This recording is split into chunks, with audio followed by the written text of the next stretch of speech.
शिव आयुष पाई, करें विचार करो का भाई।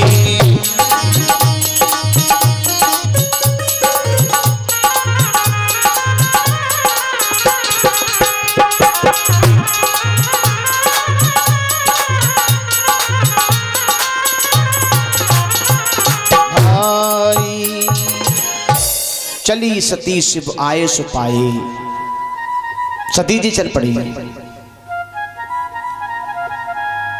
और उन्होंने रास्ते में सीता जी का रूप बनाया। किसका? सीता जी का। लेकिन भोलेनाथ इधर जो है आज भगवान का ध्यान करने लगे हैं। अस कहे लगे जपन हरि नामा, गई सती जहां प्रभु सुख धामा। जिस रास्ते से भगवान जा रहे हैं, भोलेनाथ तो अपने माला जप रहे हैं, भगवान का ध्यान कर रहे हैं, और सती ने सीता जी का रूप बनाया और उसी रास्ते में जाके खड़ी हो गई जहां से राम जी जा रहे हैं रोते बिलखते हुए।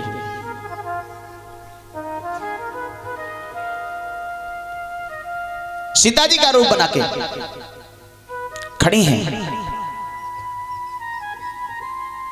लेकिन अचानक लक्ष्मण की नजर पड़ी। लक्ष्मण जी ने कहा भैया देखो अब चुप हो जाओ, वो खड़ी है सामने हमारी मैया। सामने मैया? कहां खड़ी? बोले सामने।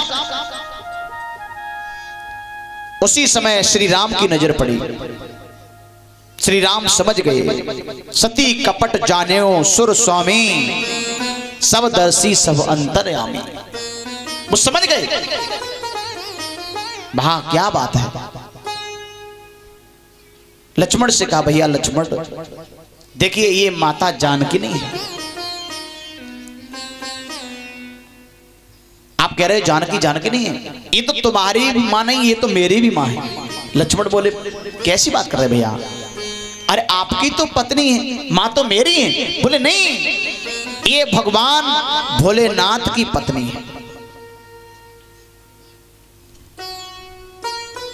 अब भोलेनाथ मेरे पिता हैं, और जब भोलेनाथ मेरे पिता हैं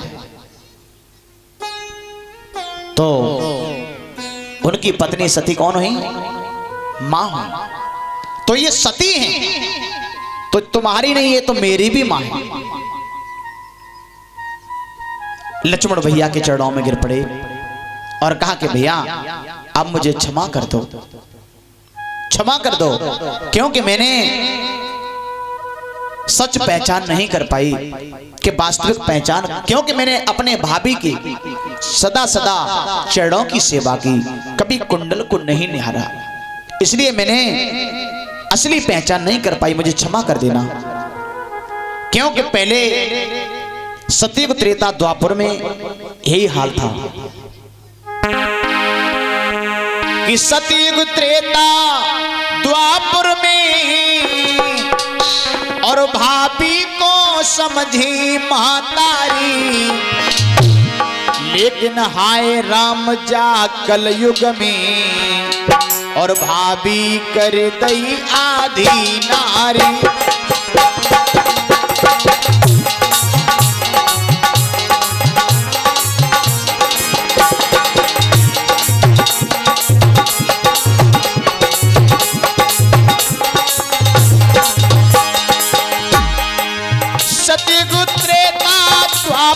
में भाभी को समझे महतारी, लेकिन हाय राम जा कलयुग में भाभी कर दई आधी नारी।